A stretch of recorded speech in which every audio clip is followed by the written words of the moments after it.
ఇబ్రహీంపట్నం మండలం వెస్ట్ ఇబ్రహీంపట్నం నుంచి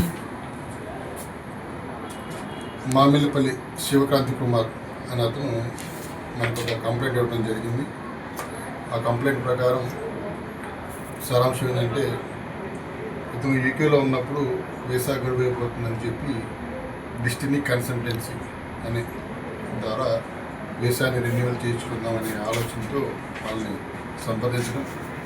సంప్రదించిన తర్వాత ఇండియాకి వెళ్ళిపోయి అక్కడ మా బ్రాంచ్ నుండి కలిసి అక్కడ అమౌంట్ మీరు పే చేస్తే మీకు ఇక్కడ వీసా ప్రాసెస్ చేస్తామని చెప్పడం ద్వారా అతను అక్కడ చూసుకొని మళ్ళీ ఇండియాకి రావడం. ఇండియాకి వచ్చిన తర్వాత ఏదైతే ఆ కన్సల్టెన్సీ వాళ్ళు చెప్పిన దాని ప్రకారం అతని అమౌంట్ పంపించడం వాళ్ళకి అకౌంట్ ద్వారా జరిగింది.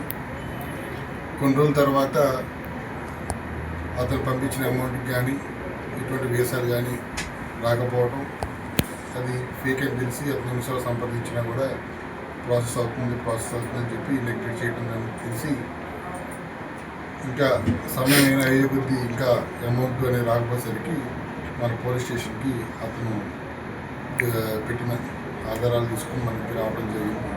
దానికి సంబంధించి ఎవరైతే ఇతన్ని మోసపరిచారో వాళ్ళ మీద క్రైమ్ నెంబర్ 515/25 కింద కేసు నమోదు చేయడం జరిగింది.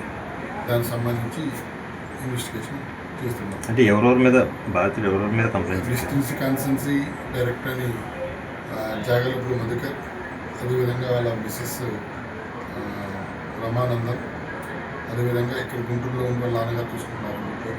వీళ్ళ ముగ్గురి మీద అతను కంప్లైంట్ చేయడం జరిగింది. వీళ్ళ ముగ్గురి మీద కేసు నమోదు చేసి విచారణ చేస్తున్నాం. అంటే వీళ్ళు ఎంత వసూలు చేశారని కానీ అతను ఇచ్చిన కంప్లైంట్ ప్రకారం 15 లక్షలు చెప్పడం జరిగింది. సరే, దీంతో పాటు ఎవరైనా అప్రోచ్ అయ్యారా మీకు? వేరే బాధితులైనా గెస్ట్ విచారణ చేస్తున్నాం. బాధితులు ఎంతమంది అనేది ఇంకా ఎంతమంది ఉన్నారు మనకైతే ఇంకా తెలియపరచలేదు. చాలామంది ఉన్నారని చెప్తున్నారు. మన దగ్గరికి అయితే వచ్చిన వాటి ప్రకారం కొంతమంది వచ్చి వాళ్ళు కూడా ఎగ్జామ్ చేసి విచారణ చేయడం జరుగుతుంది.